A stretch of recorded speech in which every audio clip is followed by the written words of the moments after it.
¿Qué pensaba Platón sobre el tema del mal?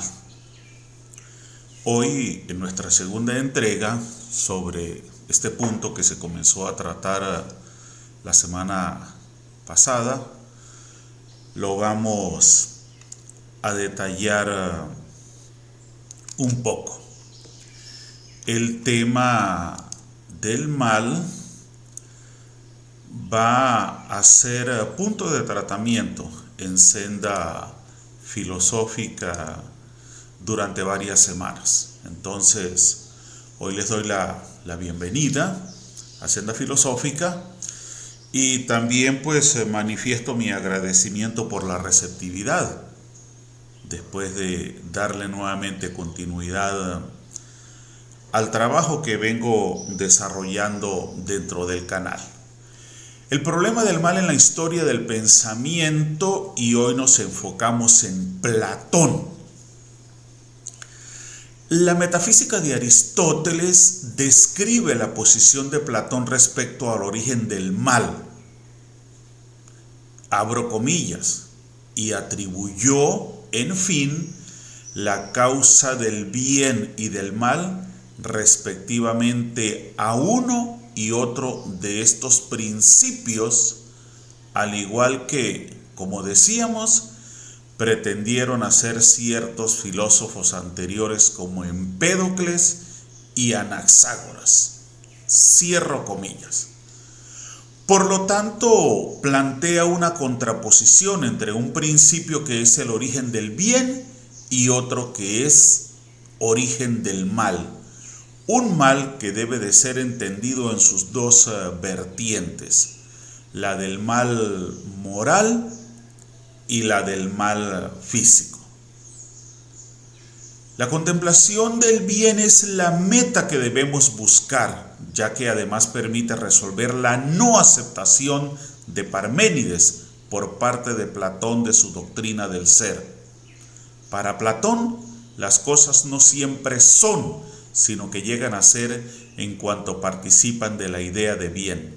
Pero aún así, lo que prevalece en su cosmología es la supremacía del bien respecto al mal, porque es obra del demiurgo divino que ha moldeado el caos original según el mundo de las ideas.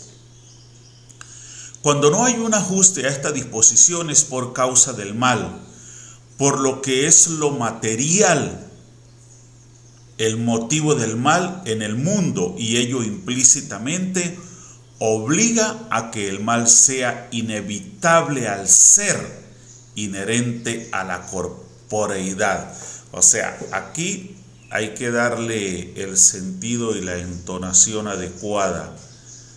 Por lo que es lo material el motivo del mal en el mundo, y ello implícitamente obliga a que el mal sea inevitable, al ser inherente a la corporeidad. Esta sí es la forma correcta de decirlo, ¿no? Bueno, muy bien.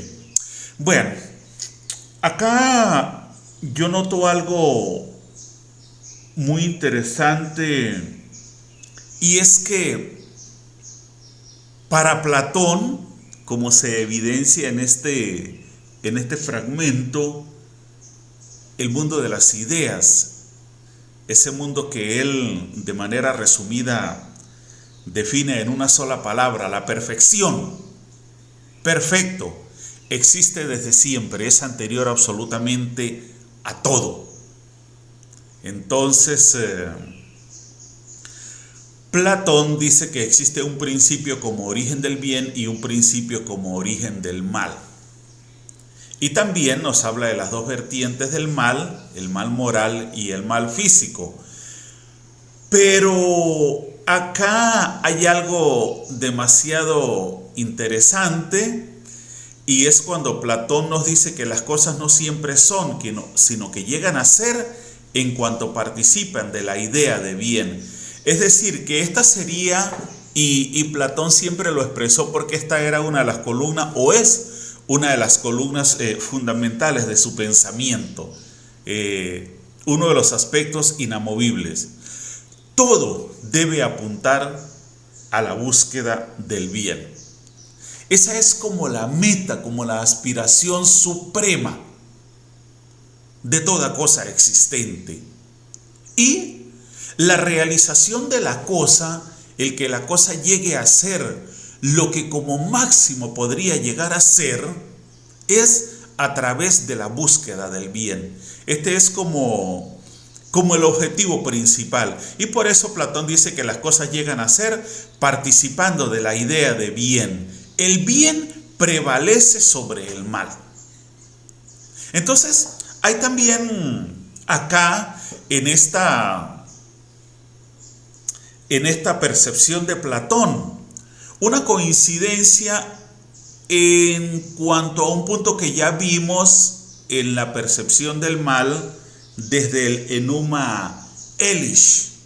Siempre se asocia el mal con el caos.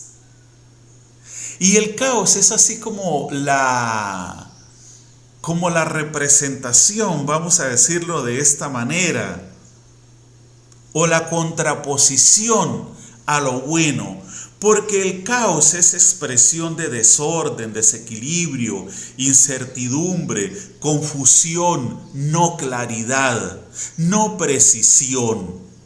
Yo diría incluso que en el caos hay una ausencia total de planificación, de objetivos, de propósitos concretos. El caos es como expresión de incertidumbre. Entonces, es demasiado interesante esto porque, lo repito otra vez, Platón nos dice, las cosas llegan a ser participando de la idea de bien. O sea, cuando se persigue el bien, cuando se busca lo bueno, es como que todo adquiere sentido. Hay propósito, hay claridad, hay caminos trazados, hay recorridos, hay objetivos, hay metas. Y por lo tanto puede haber realización. Y al haber una realización es porque hay un equilibrio, una armonía. Entonces nosotros podemos relacionar esto también con la idea misma de la felicidad. Porque si existen todos estos elementos de equilibrio, y si el bien prevalece sobre el mal, si hay un orden, puede haber felicidad también, puede haber conciencia, puede haber equilibrio, puede haber conocimiento, puede haber todo lo que implica desarrollo, crecimiento y prosperidad. Pero ¿qué pasa? Acá hay algo también que debo destacar, que es lo siguiente. Yo hice acá como una especie de resumen muy sencillo sobre el contenido que leí, ¿no?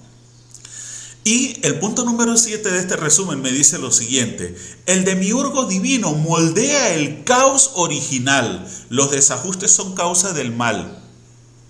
Fíjense ustedes que el demiurgo, voy a expresarlo de una manera muy clara para que me lo entiendan, llega posterior a la existencia del mundo de las ideas.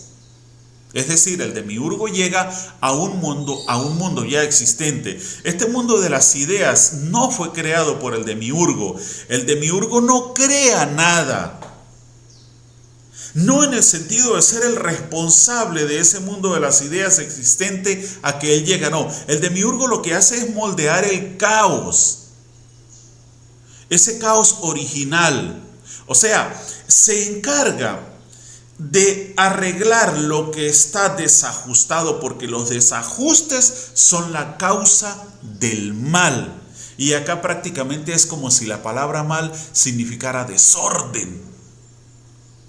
Entonces, si nosotros lo llevamos un poco a nuestra vida, a la existencia, ¿cuándo generalmente nos va mal en la vida?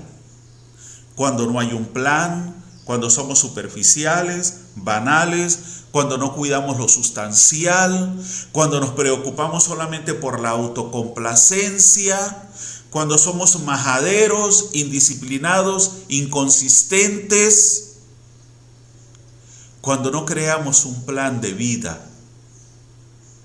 Entonces, el demiurgo platónico se encarga es de eso en el mundo de las ideas. Y por supuesto, esto lo voy a ir detallando un poquito más. Y por supuesto voy a hablar del demiurgo porque a lo mejor ustedes ven el contenido, escuchan la disertación y yo creo que acá este es un punto muy importante.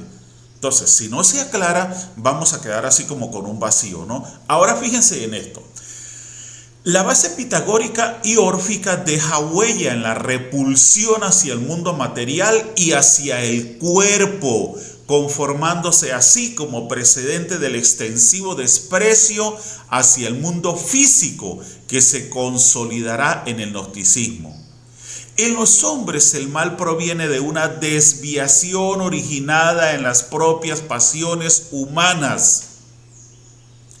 Ya desde la infancia hay que proceder a una poda radical de estas tendencias innatas que, como bolas de plomo y empujadas por la glotonería y otros placeres por el estilo, inclinan hacia abajo la visión del alma. Y por lo tanto, el objetivo es educar para acercar el alma al mundo de las ideas, desechando en lo posible lo que tiene que ver con el mundo físico. Abro comillas. Nos corresponde, pues, obligar a los hombres de mejor condición a que se apliquen al conocimiento que considerábamos como el más importante, con objeto de que contemplen el bien y practiquen aquella ascensión. Luego, después de haber hecho la subida y haber contemplado suficientemente el bien, no se les podrá consentir lo que ahora se les permite. Cierro comillas. Lo que yo veo importante destacar acá, y hay una constante en muchas filosofías, no sé si en todas realmente, pero algo que me llama la atención es esa expresión del desprecio por el cuerpo humano.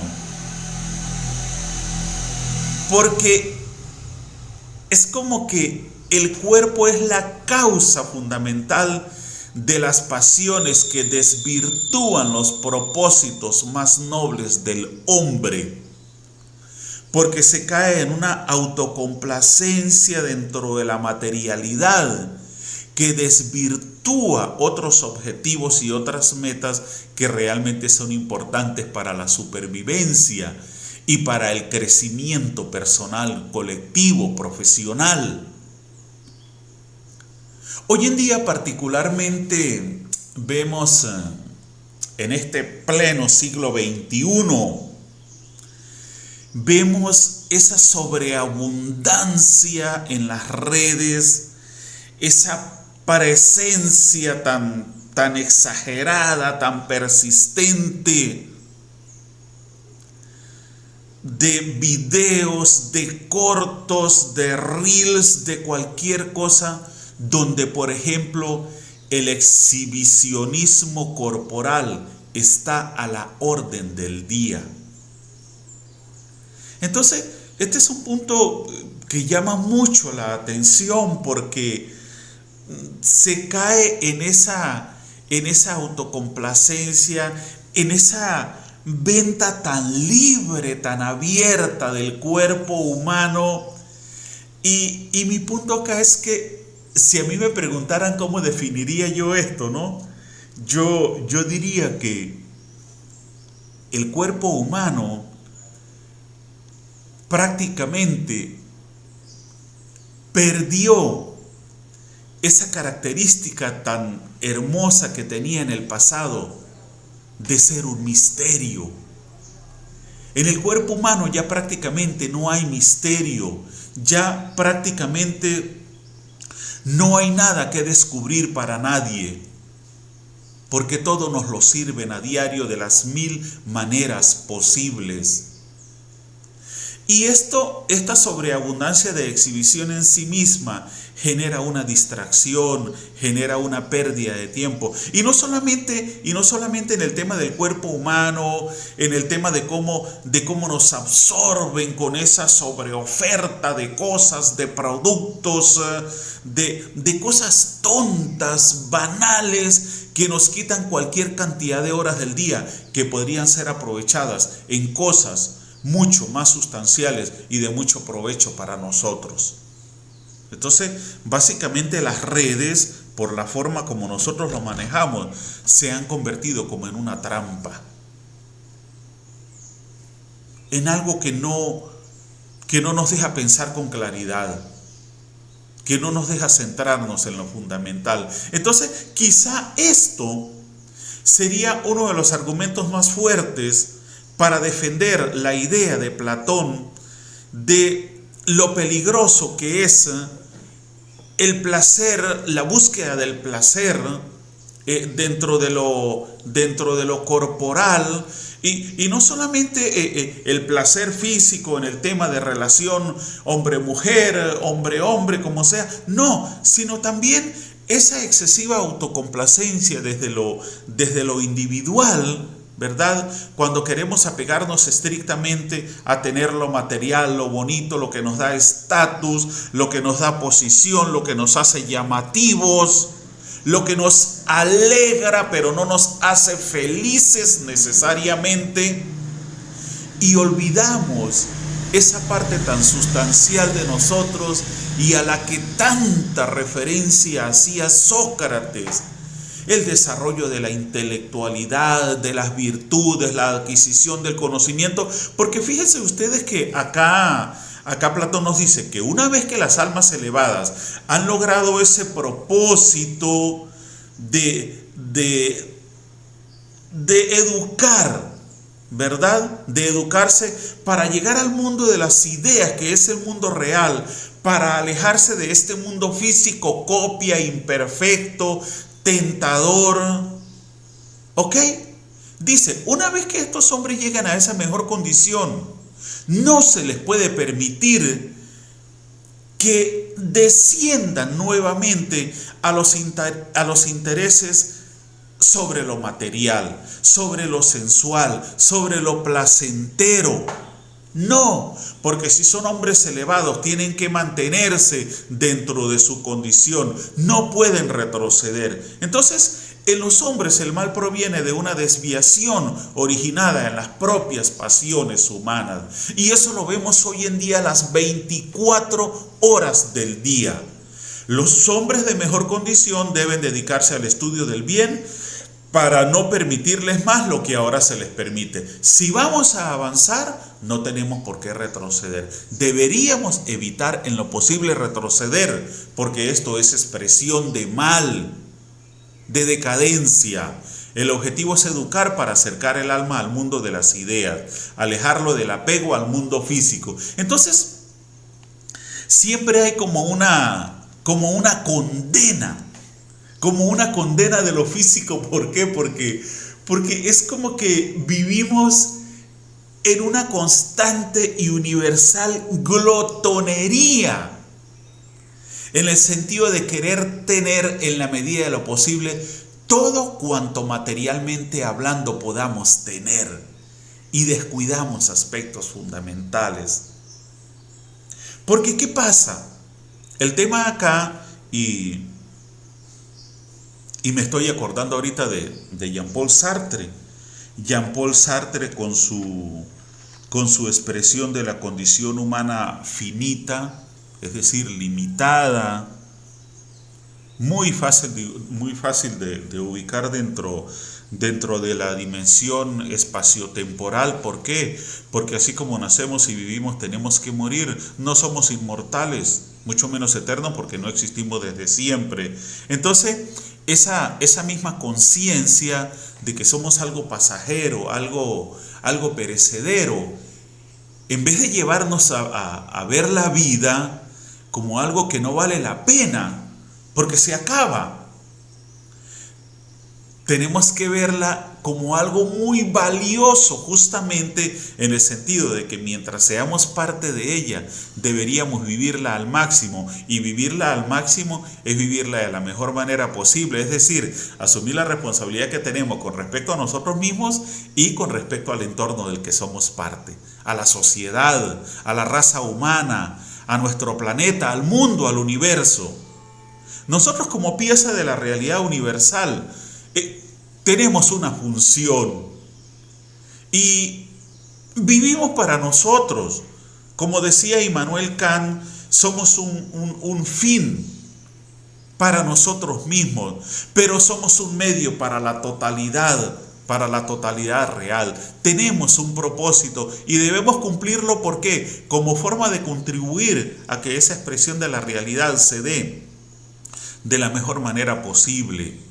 Entonces es demasiado interesante todo esto. Entonces, en resumen, Platón dice, bueno, mire, ¿queremos ser buenos? ¿Queremos alejarnos del mal? Bueno, vamos a educarnos, vamos a crecer, vamos a desarrollar ideas más elevadas. Alejémonos de ese apego tan enfermizo, tan glotón, tan infantil, tan banal, tan irracional de lo material.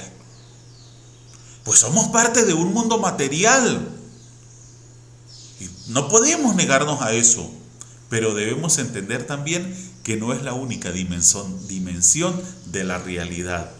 No, al menos desde esta perspectiva tan interesante que nos da Platón sobre el mundo de las ideas. El mundo perfecto del que venimos y al que vamos a volver en un momento determinado, como parte de un proceso constante de aprendizaje, porque en el mundo de las ideas es donde se adquiere realmente conocimiento. En nuestro mundo no es posible. Ahora bien,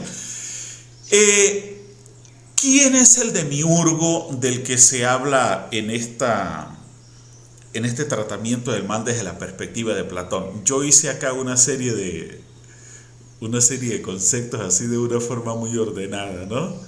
Y muy sencilla para que sea bastante accesible, bastante comprensivo. Entonces voy a pasar a explicar esta parte que me parece muy, muy interesante. ¿Quién es el demiurgo? Un artesano divino. El demiurgo es concebido por Platón como un ser divino con habilidades artísticas y de creación. ¿Ok? Fíjense bien, ahí ya nos queda claro. También el creador del universo. Es la entidad responsable de dar forma al cosmos a partir de un estado caótico inicial. Pero fíjense ustedes en esto, porque acá me dice el creador del universo, la entidad responsable de dar forma al cosmos a partir de un estado caótico inicial. El demiurgo no es el que crea el cosmos. Él no lo crea. No. Ya hay un cosmos, ya hay una existencia universal. Y el demiurgo habita en él. ¿Pero en qué sentido es creador? Es un elemento ordenador, es un factor de orden. El demiurgo llega, entra al cuarto desordenado, todo está patas arriba y él se encarga de poner cada cosa en su lugar. El demiurgo crea orden, no crea el cosmos. Y esto es importante aclararlo también, ¿no? Es un intermediario porque actúa como puente entre el mundo de las ideas perfectas y el mundo sensible imperfecto. Es el punto de enlace entre ambos mundos, ¿no? Ahora, ¿cuáles son las características de este demiurgo? Inteligente y bueno. Posee un conocimiento perfecto de las formas o ideas que son los modelos perfectos de todas las cosas. Pues si posee un conocimiento perfecto, ¿quién mejor para poner orden que este demiurgo? Si conoce las ideas a la perfección, él sabe dónde debería ir cada forma para servir como punto referencial, como modelo para nuestro mundo imperfecto, siendo el intermediario entre el mundo de las ideas y nuestro propio mundo. Es ordenador, esa es otra de las características del demiurgo, porque impone orden y armonía en el caos inicial, buscando imitar lo más fielmente posible las formas perfectas. El demiurgo tiene un mundo que es modelo para ordenar nuestro propio mundo, para alejarnos del caos, del desorden. Y ese mundo es el mundo de las ideas que Él conoce perfectamente. Y acá viene lo que ya había dicho anteriormente. No es el creador supremo. ¿Ok? Es creador de orden, pero no es el creador supremo, y esto es demasiado genial, ¿no? Fíjense ustedes en esto. Aunque da forma al universo, no es el creador de la materia ni de las formas. Estas existen de manera previa a su acción. El demiurgo llega a un mundo que ya está creado. El mundo de las ideas y nuestro mundo sensible. Él crea orden y dentro de este propósito sirve como intermediario entre el mundo de las ideas y nuestro propio mundo. Ahora, ¿qué funciones cumple el demiurgo? Modelador del cosmos. Toma como modelo las formas perfectas y las plasma en la materia, creando así el universo sensible. Esto es verdaderamente súper genial, ¿no? Fíjense ustedes, toma como modelo las formas perfectas y las plasma en la materia. Es decir, es como si tomara el mundo de las ideas, un cuadro ya hecho, completo, con todos los elementos necesarios, lo coloca y dice, este es mi modelo, en este me voy a basar, ¿ok? Para crear el universo sensible. Entonces la materia prima de nuestro universo es el mundo de las ideas, y de este mundo se vale el demiurgo. Garante de la existencia, mantiene el universo en movimiento y evita su disolución, asegurando su permanencia. Inspirador de la naturaleza, imprime en la naturaleza un impulso hacia la perfección, aunque ésta nunca se alcanza completamente en el mundo sensible. A ver, estoy acordándome de Aristóteles, que nos hablaba mucho de la búsqueda de la excelencia, ¿no? Y yo hablaba en un momento determinado, decía esto de que, pues si no podemos ser perfectos, por lo menos busquemos ser excelentes en las cosas que hagamos, lo más excelentes posible. Porque fíjense ustedes que dentro de las funciones del demiurgo, y lo vuelvo a decir otra vez, está la de ser un inspirador de la naturaleza. En la naturaleza todo apunta hacia la supervivencia, hacia la posibilidad de la vida, hacia el hecho de que las cosas se den de la mejor manera posible. El producto natural como tal, la especie animal en cualquiera de sus formas, lo animado, lo inanimado, todo, la naturaleza siempre apuesta a la búsqueda de una excelencia incuestionable. Y esto desde esta percepción de Platón es porque el demiurgo le ha imprimido a la naturaleza, en la creación del mundo, del universo, ese impulso hacia lo perfecto. Es algo que heredamos o que se nos da como característica proveniente del mundo de las ideas. Y yo creo que sería quizá en nosotros como seres humanos conscientes, debería ser como el fundamental argumento para negarnos a la idea de que no es posible lograr las cosas. Porque si hay ese impulso de perfección, quiere decir que tenemos los elementos de capacidad dentro de nuestra naturaleza humana. Tenemos ese elemento para aspirar siempre a que las cosas marchen de la mejor manera posible. Ahora, claro, nosotros no vamos a dejar de enfrentarnos nunca a la adversidad, al problema, a la limitación, a la negación que nos plantea el mundo en nuestra búsqueda de crecimiento. Siempre va a estar presente el dolor, la angustia, la incertidumbre. ¿Pero por qué? Porque nuestro mundo es copia de un mundo perfecto, el mundo de las ideas. Entonces, una de las expresiones de limitación de nuestra propia realidad es eso, el siempre tener que enfrentarnos a la adversidad, al hecho de que las cosas, pues lamentablemente, y no sé si debería decir lamentablemente, no siempre se van a dar como queremos. Pero también entender que esto nunca va a dejar de pasar. ¿Ok? Entonces, ahora paso a hablar un poquito sobre el proceso de la creación. La contemplación de la forma, es decir, cómo el demiurgo crea el orden del cosmos, no crea el cosmos, recuérdenlo. Bueno, primero que nada, la contemplación de las formas. El demiurgo contempla las formas perfectas que son los modelos ideales de todas las cosas. Se hace una idea. ¿Ok?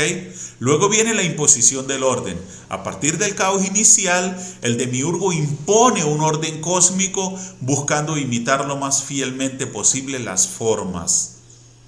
Entonces, el demiurgo llega a un mundo de ideas que es perfecto, todo está en su lugar, todo debidamente equilibrado, ubicado, y dice, bueno, ahí tengo el modelo. Voy a tratar de poner orden acá en este mundo sensible que está caótico, que está desordenado. Entonces, busca imitar lo más fielmente posible el mundo de las ideas. La creación de los elementos. A través de la geometría, el demiurgo crea los 4 elementos fundamentales: tierra, agua, aire y fuego, a partir de los sólidos platónicos. Entonces vean ustedes qué súper genial es esto, ¿no? Se vale de la geometría. La geometría desempeña un papel como tan fundamental en muchos filósofos griegos, y las matemáticas como generalidad son pero una columna de una importancia vital en el desarrollo del pensamiento filosófico, y por supuesto las matemáticas como expresión de ciencia exacta en el desarrollo de la ciencia, ¿no? Recordemos esa postura tan extrema de Descartes posteriormente, cuando nos habla de los números como algo pues prácticamente divino. Porque él decía, bueno, mire, ¿de dónde viene lo perfecto si no es de un ser que es perfecto y que piensa de una manera perfecta? Entonces, para Descartes prácticamente las matemáticas eran así como que, mire, ustedes quieren comprobar que Dios existe, métanse en el mundo de las matemáticas. ¿Qué mejor prueba que esa? Entre otras cosas, ¿no? Entonces, fíjense ustedes que acá, a través de la geometría, el demiurgo crea los elementos para darle vida a todo lo demás. Y animación del cosmos, el demiurgo introduce el alma del mundo en el cosmos, dándole vida y movimiento. Bueno, esto es así como una especie de panteísmo, ¿no? Ok, ahora, ya para ir cerrando el tema, la importancia del demiurgo, primero que nada la explicación del origen del universo, ¿no? El mito del demiurgo proporciona una explicación racional y ordenada sobre el origen y la estructura del cosmos. La justificación del orden cósmico, el demiurgo garantiza la existencia de un orden y una armonía en el universo a pesar de su imperfección. Porque es así como una especie como de vigilante, de encargado, de administrador, de responsable, de gerente que atiende todos los aspectos del universo. La relación entre lo ideal y lo real. El demiurgo muestra la conexión entre el mundo de las ideas perfectas y el mundo sensible e imperfecto, ¿no? Ahora fíjense ustedes en una cosa, ha habido críticas y debates también, por supuesto, sobre este tema, ¿no? Entonces, la naturaleza del demiurgo, ¿es un dios personal o una fuerza impersonal? ¿Tiene un propósito o actúa de manera mecánica? Las limitaciones del demiurgo. ¿Por qué el mundo sensible es imperfecto si es creado por un ser perfecto? ¿Cuál es el papel del mal en el universo? Relación con otras concepciones divinas. ¿Cómo se relaciona el demiurgo con otras figuras divinas en la filosofía y la religión? En resumen, el demiurgo de Platón es una figura clave en su filosofía que busca explicar el origen y la estructura del universo a partir de principios racionales y ordenados. Aunque ha sido objeto de numerosas interpretaciones y críticas, sigue siendo una figura central en la historia de la filosofía. Yo consideré necesario, como se hace mención del demiurgo en el tema del tratamiento del mal desde la perspectiva de Platón, consideré necesario explicarlo, ¿no? Porque a veces creo que cuando se dejan estos vacíos, estas dudas, entonces es como que el tema no nos satisface, ¿no? No nos satisface por completo y nos deja con vacíos definitivamente, aunque suene pues redundante, ¿no? Entonces, bueno, en resumidas cuentas, Platón nos dice que pues tenemos que alejarnos del mal como expresión del caos, que la mejor forma de hacerlo es educarnos, formarnos adecuadamente, buscar la mejor versión de nosotros mismos, no cesar nunca nuestro propósito de perseguir el bien, no abandonar nunca ese propósito.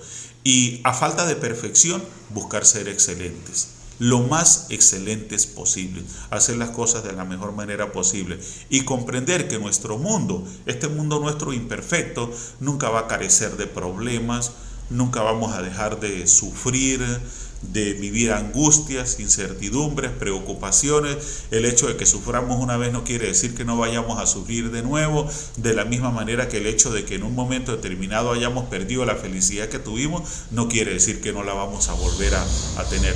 Lo que tenemos que hacer es que mientras nosotros vivamos, debemos mantener ese propósito de contribuir a nuestra propia felicidad y a la felicidad del mundo del que somos parte, y fundamentalmente debemos hacerlo desarrollando nuestra forma de pensamiento, ¿okay? Siendo lo más racionables posibles, controlando nuestra parte emocional, nuestros apetitos corporales, nuestros apetitos materiales, y comprendiendo que no podemos ni debemos vivir solamente para autocomplacernos, porque la excesiva autocomplacencia, el mucho gusto mata.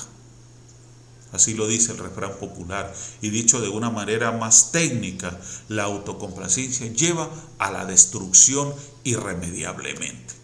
Entonces no podemos descuidar lo esencial, lo sustancial, nuestra responsabilidad con nosotros mismos y con el mundo del que somos parte. Esa es una manera de darle la espalda al caos y de contribuir al orden de nuestro mundo material. Ayudemos al demiurgo platónico en su tarea. Bueno, esta fue la disertación de hoy sobre el tema del mal desde la perspectiva de Platón. La otra semana vengo con otra visión sobre este mismo tema, porque ya les dije, voy a estar varias semanas en esto. Entonces, bueno, suscríbanse, denle like, comenten, sugieran temas, qué piensan ustedes sobre lo que han visto hasta ahora, y como les digo siempre, chao, chao.